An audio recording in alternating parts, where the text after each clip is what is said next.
Oi gente, tudo bem com vocês? Eu sou Thaís, esse aqui é o Livro na Esquina, sejam muito bem-vindos a mais um vídeo no meu canal.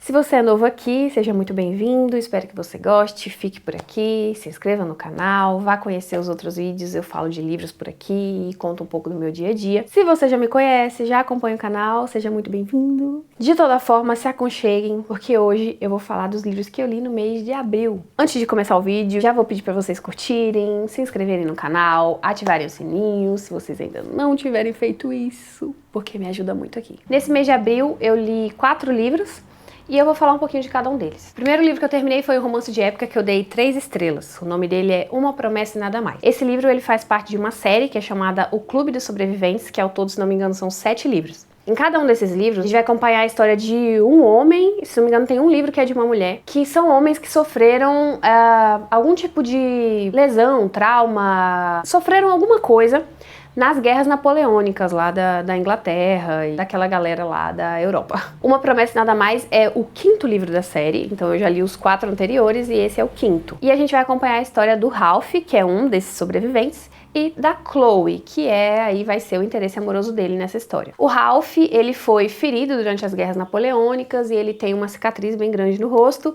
e também tem outras cicatrizes no corpo. Mas a principal coisa que ficou pra ele aí dessa guerra e o que ele vai lidar durante esse livro são traumas relacionados com o fato dele ter perdido amigos nessa guerra. E o que eu achei desse livro? Eu dei 3 estrelas, então assim, ele é um livro mediano.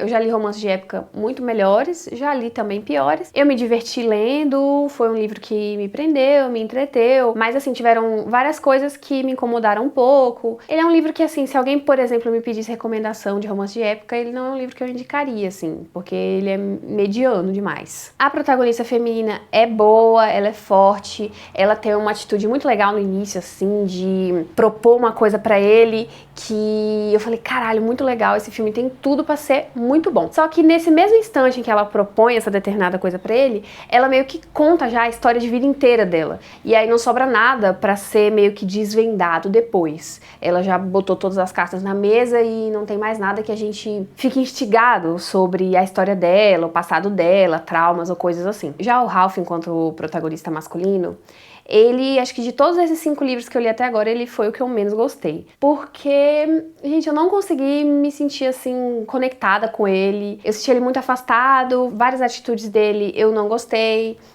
O relacionamento dos dois, pra mim, não foi construído assim de uma forma que fez a gente se apaixonar também e torcer pra eles ficarem juntos. Eu me diverti, porque eu sempre me divirto lendo romances de época, mas não teve nada muito marcante desse livro que vai me fazer pensar nele depois ou querer recomendar ele para outras pessoas. O segundo livro terminado foi To Kill a Kingdom. Já tem também a tradução dele em português, que ficou o título A Ruína de um Reino, se não me engano. E esse foi o livro que eu dei 4,5. Gente, eu li muito rápido esse livro. Ele é uma fantasia, livro único, que é assim, perfeita. Perfeita não, né? Porque eu dei 4,5, mas eu li muito rápido, eu fiquei muito envolvida, os personagens são muito bons, a história é muito interessante. Ele, assim, basicamente, ele é um reconto da Pequena Sereia. Então, a gente tem esse mundo aí inventado, em que existem sereias e existem os seres humanos. E os seres humanos sabem que as sereias existem, já existiu guerra entre eles e tudo mais. Existe uma divisão nesse mundo em que não existe paz entre esses dois povos, basicamente. As sereias, elas matam os humanos e os humanos matam as sereias, caçam as sereias. E aí a gente vai acompanhar os nossos 2 personagens principais, que são a Lyra e o Elian. A Lyra é uma sereia, ela é uma princesa, na verdade, então ela é filha da rainha lá dos oceanos. E nesse mundo aí, nesse universo, as sereias, elas precisam roubar o coração de um humano, capturar o coração de um humano em cada aniversário delas. Então, a Lyra faz isso. E ela é conhecida por roubar só o coração de príncipes. Já o Elian, ele é um ser humano, ele é um príncipe que,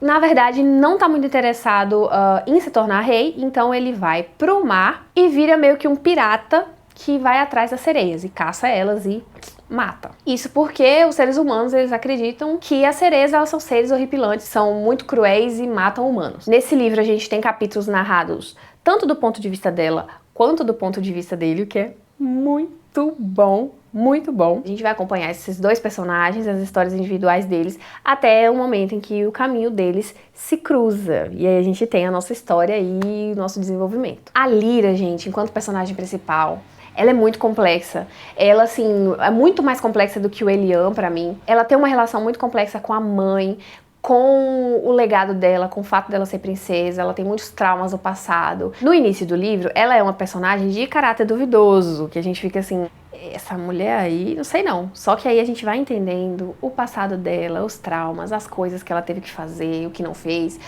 a relação dela com a mãe principalmente.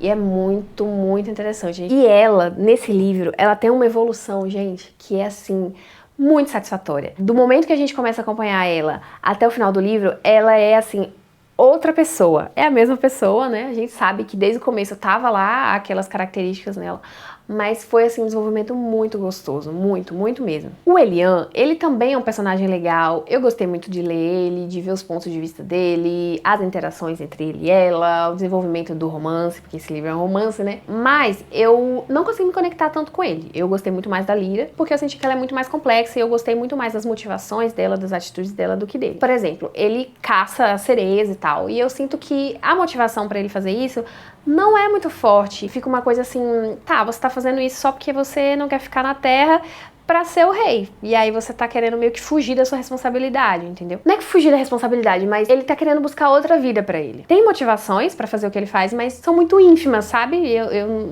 não consegui me conectar com esses motivos dele. Esse livro é muito bom, tem cenas muito legais, tem uma cena muito perfeita que eu amo, lá mais ou menos no meio do livro, meio pro final.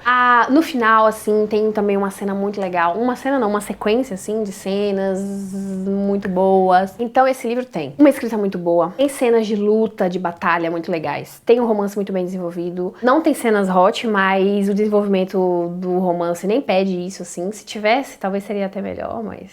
A personagem feminina é realmente muito forte, com muita personalidade. O personagem masculino, assim, é bom, mas não é assim, ai meu Deus, tô apaixonada por ele. E também tem muito trauma do passado. Muito gostoso, ó. Perfeito. E agora, gente, vamos lá. Vamos falar de O Rei Perverso. Segundo livro da trilogia do Povo do Ar, da Holly Black.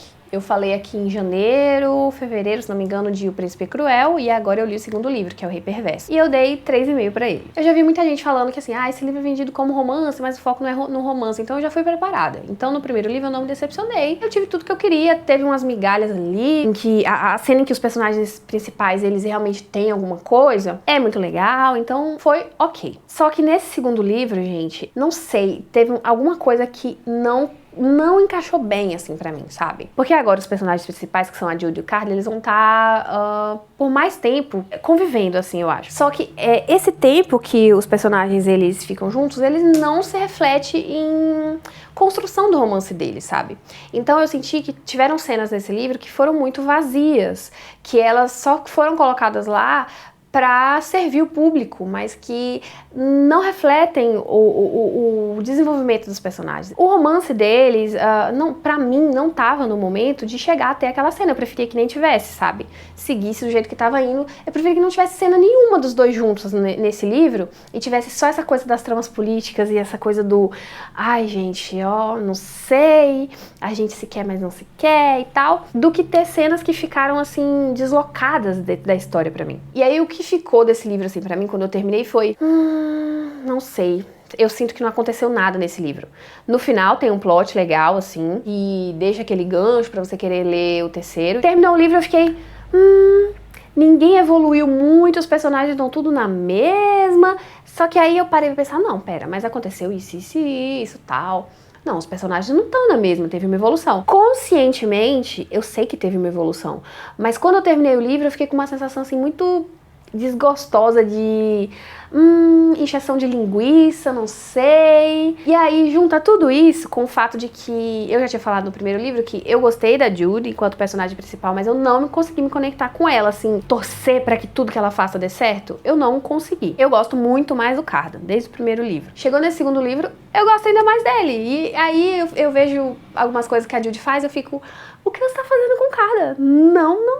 Não faça isso com ele. E aí é complicado, porque a gente tá dentro da cabeça da Judy. Isso, assim, fica um conflito em mim, sabe? Porque eu quero continuar lendo, mas não necessariamente por ela. É porque eu quero saber o que vai acontecer. Faltou ali alguma coisa e faltou um pouco de tato da autora no desenvolvimento do romance dos personagens. E aí aqui eu vou abrir um parênteses. Eu sei que esse livro não é focado no romance, bem entre aspas, né? A gente tem as tramas políticas, a gente tem a Judy lá buscando o lugar dela ao sol, querendo fazer as coisas. Tudo bem, gente, tudo bem.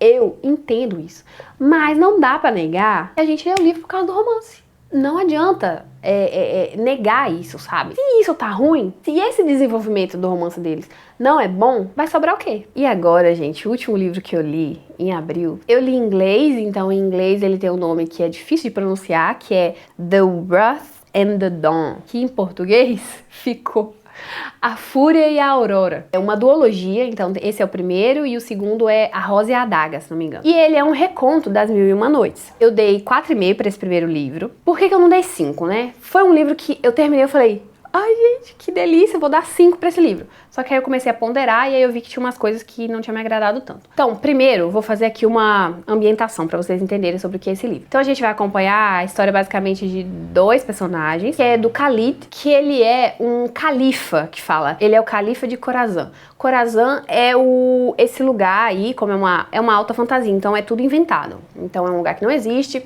A gente tem meio que esse continente, assim, que chama Khorasan, e ele é o califa de lá. Califa, pelo que eu tava pesquisando, ele é como se fosse um imperador, ele tem um poder de rei, assim. E o que acontece? Esse cara, ele é visto pela população como, assim, horroroso, péssimo, meio que ninguém gosta dele, o povo odeia ele e tudo mais, e tem vários motivos pra isso que eu não vou falar também pra não dar spoiler. E a gente vai acompanhar também a Shahrazad, que tem esse nome e eu não vou chamar assim, eu vou chamar de Sherazade. E eu falei o livro todo, sempre que aparecer lá, Shahrazad, eu lia Sherazade. Então, a Sherazade, ela é uma jovem que vai parar nesse palácio tal do Khalid porque ela quer vingança, basicamente. Então a gente vai acompanhar como que a vida desses 2 personagens vai se interconectar nesse universo. Então eu comecei esse livro um pouco incomodada com o rumo que ele estava tomando, assim. O início dele é um pouco conturbado, não é muito legal, tem umas coisas que acontecem que você fica, não cara, você não devia ter feito isso, não foi legal. Mas depois a gente entende e faz sentido, tudo faz sentido. Então, meio que esse início, ele é ruim porque você não entende o que tá acontecendo. Tipo, é o ponto da história, sabe? Essa coisa que me incomoda é o ponto todo da história, basicamente. É a roda que gira a história e mantém a história viva. É meio que o cerne dessa fantasia. É essa coisa. O que me incomodou também, junto com esse início aí, essas cenas iniciais? A idade dos personagens. Gente, eles são descritos como ela tendo 16 anos, se não me engano, 17, e ele com 17, 18. E aí eu pensei, gente, não dá. Eu vou riscar isso aqui, não existe essa idade aqui. Gente, a maturidade, as coisas que eles fazem, a forma como eles lidam, as atitudes, as experiências de vida, tudo sobre eles. Não condiz com uma menina de 16 e um cara de 17 anos. Então, assim, eu risquei a idade deles, na minha cabeça eles têm 25 anos. Eu não tenho meio que mais o que criticar. A menina é muito legal, o cara é muito apaixonante, é um cenário bem diferente, assim, bem essa coisa de Aladdin, sabe? Eu fiquei imaginando Aladdin o tempo todo. Você consegue se relacionar muito bem com os personagens, assim, se identificar, se sentir conectado. O rumo da história é muito legal, eu fiquei muito presa, a escrita é muito boa, a ambientação é muito legal. E uma das coisas que eu mais gostei nesse livro é que, assim, o narrador, ele é em terceira pessoa. Só que como funciona? A gente tem capítulos em que esse narrador, que é em terceira pessoa, ele vai focar em um personagem. É como se a gente tivesse uma primeira pessoa da Sherazade, do Khalid e de outros personagens também do livro, mas não é uma primeira pessoa. A gente tem um capítulo lá da Sherazade, mas ele é narrado em terceira pessoa. Ele é meio que um narrador assim onisciente, né? E aí, em cada capítulo, ele vai focar, meio que mergulhar assim em um personagem.